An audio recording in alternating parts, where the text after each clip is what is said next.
I'm working at this center and I have this necklace that says feminist and I spent all this time talking about female empowerment, and then I'll be in bed with a dude and like never, not saying no, not knowing how to communicate with my, I'll just turn into like lobotomy Barbie. So can you just start by talking about how you're feeling right now? I'm feeling ready and also afraid of falling into this kind of like pious, preachy, sanctimonious thing. Two together, because I'm a fucking disaster. And so I don't want to be like, this is what I went through and this is how I fixed it and you can too. So can you talk about what your style says about you? I mean, it's changed so much in the last 2 years, like in my 20s and since I like became celibate. In hindsight, looking back on like my style in high school and all the times that I thought I was like doing fashion, it was really just this like physical embodiment of my own captivity. My style was this like monument to my like toxic relationship with the patriarchy and my concept of like what women are supposed to look like. When I like decided to like take a break from dating and sex when I was like 19, I was like sitting in this coffee shop and there was this like cute boy looking at me and instantly like shoulders back, like, okay, like let me eat my salad slow. Like I was very suddenly super, super self-conscious. And then I had the like, oh no, you are alone. And then I was like, oh, well then I can wear whatever the fuck I want. Really, I didn't expect at all how like not dating shitty boys would make me like dress better. Can you talk a little bit about the assumptions that you think people make about you based on your appearance? My class had, I think, 38 people in it, my graduating class. And I was one of 2 Black people. So I showed up in 9th grade, already fish out of water, only Black girl. The seniors, like the big joke, what did they call? They called me Big Booty Judy. The slave jokes, and they're like, oh, like I would be an indoor slave because I'm half white. And then senior year of high school, 2016 election, people start like writing the N-word on campus. Whole conversations in class about how Trayvon Martin had it coming. Reading To Kill a Mockingbird and like they're so stoked to say the lines with the N-word in it. Like I never said stop because I think being 15, it's so much better to be the butt of the joke than like not be in on it at all. My sole need was to like belong somewhere. But I remember being in high school and like hearing about like girls who were being assaulted at parties by boys and being so fucking jealous of them. Because we're literally taught that like male attention is good attention, end of sentence. So all these boys are like doing all this shit and I was still like, I need you to like me. I ended up like sleeping with one of them. My need to have men, white ones specifically, tell me that like I was the exception or pick me. With your relationship with your body, like when did that start to become something that you were struggling with? What did that whole thing look like? I grew up in South Lake Tahoe. Overwhelmingly white, overwhelmingly conservative. I went through puberty at 11 and had double D's in the 6th grade and was suddenly like covered in hair and I've been almost this tall since then. And I just was this like cartoon character who already had being the one of 2 or 3 Black kids pretty much in the town. And then now I have this like ridiculous body that no one knows what to do with. And that like male teachers are commenting on and dudes in the street are shouting at me about it. What would the male teachers say to you? Well, like the need to like tell an 11-year-old to cover her cleavage, right. The need to associate guiltiness with having tits. Like my mom is this fit yoga guru, ran a yoga studio and was blonde and perfect and like misfit and universally loved by everybody. Really, she was just so under the thumb of like the patriarchal bullshit brainwashing. And what she had been told, what makes you a good mom is having a happy, healthy, peppy, well-adjusted, busy kid. And so it was years and years of ballet and soccer and softball. I did it all. But I was like too big. They wouldn't let me be on the teams with my own age group. In my ballerina outfit, like popping out of it on stage. And then when I was in like the middle end of 7th grade, I remember so vividly like sitting in gym in the fucking, uniform that doesn't fit me correctly. And I'm watching this girl from like across the floor, and she has like this long brown hair, and like she's like playing dodgeball with a bunch of boys, and every time she lifts her arms up, you can see her flat stomach. And I was like, I mean, in hindsight, I probably just had a crush on her, honestly. But at the time, I was like, that is it. I'm gonna do that. Went home from the summer and stopped eating and started jogging all the time, and like subscribed to all the blogs that tell teenage girls how to like eat cotton swabs and hide it from your parents. Came back for 8th grade, and I was like thin and wearing Abercrombie. Eating disorders are so funny because when you start, you draw a line in the sand of like how far I'm gonna take it. Like I'm just gonna lose this amount of weight and get this jean size, and then I'll be done and I'll be normal because my life will be better, and so there'll be no reason to do this to myself anymore. And so I would like, you know, do all this stuff, get to the first line in the sand, get to the pant size, look around at my life, and be like, this doesn't feel the way I thought it was going to. Like I'm thin, but I'm tired and nauseous constantly. And so then I would move the line in the sand to a more severe place because I'm just not thin enough. By the time I got to high school, when I was like 15 or 14, I started going to meditation retreats. I put on this show of like being so amazing and so like centered and into meditation. And then like every day between lunch and the next meditation period, I would go like puke in the bathroom. And then I would be sitting in meditation doing zero loving kindness work because I'm worried about if my back fat is seeping out of my bra, and like, can the boy over there see my cellulite beneath my shawl? I was so full of shit. That just went on and like took all these different forms. It was like anorexia for a long time, and then trying out bulimia. And then in high school, I discovered like going to the gym aggressively. I would like go to the gym and run until I almost passed out, and then go home and like eat carrots and hot sauce and log how many calories are in my like gum that I chewed. At this point, I was like size Abercrombie 2, maybe 102 pounds. I fell down my stairs, so I'm like nauseous and dizzy all the time. And I like fucked my back up and like bruised some ribs, and I had to go in for all of these x-rays because they were worried that I had like bruised my kidneys because I just felt like I had no padding or anything like that. This was when like, yeah, my hair was falling out and my skin was like, I was noticeably ill. So my parents, like, the deal was you go to therapy basically or meditation retreats.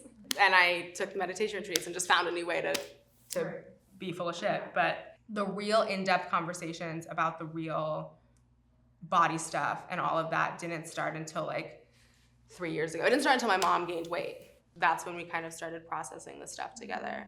Me growing has given us like the space to grow together. You just seem so at peace with yourself, and it's so inspiring, and with your body. Like, what happened? Being celibate, I was in college and I was dealing with like all this new race and gender stuff that was like same but different that I hadn't anticipated. And suddenly like boys were interested in me, and I never really had that before. I was doing all the things I was like thought that I was supposed to be doing, and it was a disaster. I'm sleeping with a guy, and he's been brainwashed by the patriarchy and porn and his brothers and everything to like only care about his own pleasure. And I've also been brainwashed by all those things to only care about his own pleasure. Then I might as well not even be there. And so then I swore off of it, and like it changed my relationship with my body so quickly. No one's gonna see you naked, so whatever, eat what you want. It doesn't matter if he thinks your outfit is cool, so wear what you want. I was just with myself. And it was all happening at the same time because I was also like shedding my like deep internalized anti-blackness that I had been inundated with, and like all of these things about my body that I hated because they were so black. When I was growing up, I like really kind of foolishly believed that the root of my issues was that like I'm not around any black people, and like I don't have any black friends. And so all I need to do, I just need to go to a school and make black friends and be in black community, and then I'll find my place and automatically I'll fit in and it'll be perfect and like I'll have an identity. And then I got there and like very quickly was like, oh, that's not correct. Because now all I'm hearing is like, you think you're white, you dress white. Now I'm like too white. And I was like, I need to prove to everybody that I'm black. So I like got a job at the like community and diversity center and like was putting on protests and doing like art displays and leading women of color circles. It all just blew up in my face. I couldn't go to a protest or an event or a class or whatever without some sort of like extreme, sometimes sexual harassment. And I felt, am I allowed to be upset about this? Like, am I like, first of all, because again, male attention is good attention. So shouldn't I be honored? Because I spent all of high school wishing I could be off getting this sort of attention. And then also, like, am I black enough to be mad at black men? Because, you know, I am black and I like walk the world as a black person, but I'm light skinned and biracial and my parents are white and I have a fucked up relationship with my black dad. Like, am I allowed to be mad at the like constant sexual abuse and misogyny that I'm experiencing in these spaces? And so I would like pack it in and be a cool girl and go to the parties and host the parties and let the boys put their arms around me and whisper shit in my ear, and overhearing one conversation about how women just need to watch what they wear, or being called bitch like I was one moment away from like fucking losing it. And so I did, I fucking lost it. And I like made a poster that said like, black men, watch your male privilege. And it just fucking blew up and like went viral on the internet. I was really just rapidly kind of like pushed out of this community that I had spent years and years trying to earn my spot, and like ran away for the rest of the semester. I can totally see why being like making this blanket statement of black men watching their male privilege when black men are being shot by police all the time is like a conflicting statement. And the freak out around it and the way that I was treated around it and the way that the men who had been like harassing me in a lot of really intense ways were immediately like protected. The slut shaming really points to like the lack of intersectionality in the space. Growing up, I was like straddling white and black, and now I am more feeling like I'm straddling like black and woman, which is, they're not inherently separate, but our systems make them that way. Like, pick an identity and run with it, and either one, you're betraying part of you. When do you feel the most vulnerable? When I'm angry. When I'm really angry. I'm still like getting to know her. And I have this like thing where when I'm really mad, I start to cry. It's just like a physiological response. Like my eyes misstep, my face gets red, my voice will crack. And so I'll be in class debating with like the devil's advocate who has some hot takes on immigration. Or I'll be at home fighting with my dad about misogyny. Even if everything I'm saying is like on point, like even if I'm like citing James Baldwin to the letter and, you know, talking about the Harvard date rape statistic down to the decimal point, my eyes messed up. I get emotional. I can literally see the exact moment in the man's face when they stop taking me seriously. Wars have been waged over my father's use of the word hysterical. When do you feel the most beautiful? Back to the celibacy thing, like just being alone, it's terrifying. And then also like, I just feel beautiful. I just feel like I'm okay. And also when I'm with my mom, we go and sit on the cliffs and like for hours, and the sun goes down and we drink hard kombucha and smoke cigarettes and like dance a lot. I feel so beautiful when I'm with her. What's your favorite part of your body? It looks like my mom's. There's these pictures of like just random candids of any time my mom and my grandmother and I are together, and we'll like walk like looking at the beach or looking at anything, and we stand in the exact same, like we stand like prison guards. Like we have this like very like, you know, and it haunted me for so long. And like the way that I was able to be kinder to myself and feel less hatred towards my body and like the individual physical stuff was just being like, I stand like my grandmother, and like me and my mom have the same belly and I don't hate it on her. Last question. Why in your body, in your skin, in your journey, why is it a good place to be? I spent so much fucking time like punishing her and like trying to like force her to like adhere to this standard of beauty that was like not only completely out of reach and impossible, but also like objectively pretty overrated. And so now I'm just like letting her do whatever she needs to do. I feel like I'm in the process of like letting out this like massive, like murky, deep, polluted breath that I've been holding since I was like 10. And so if a side effect of that means that now I have like a hairy pussy and like back fat that sweats in the summer, then fine.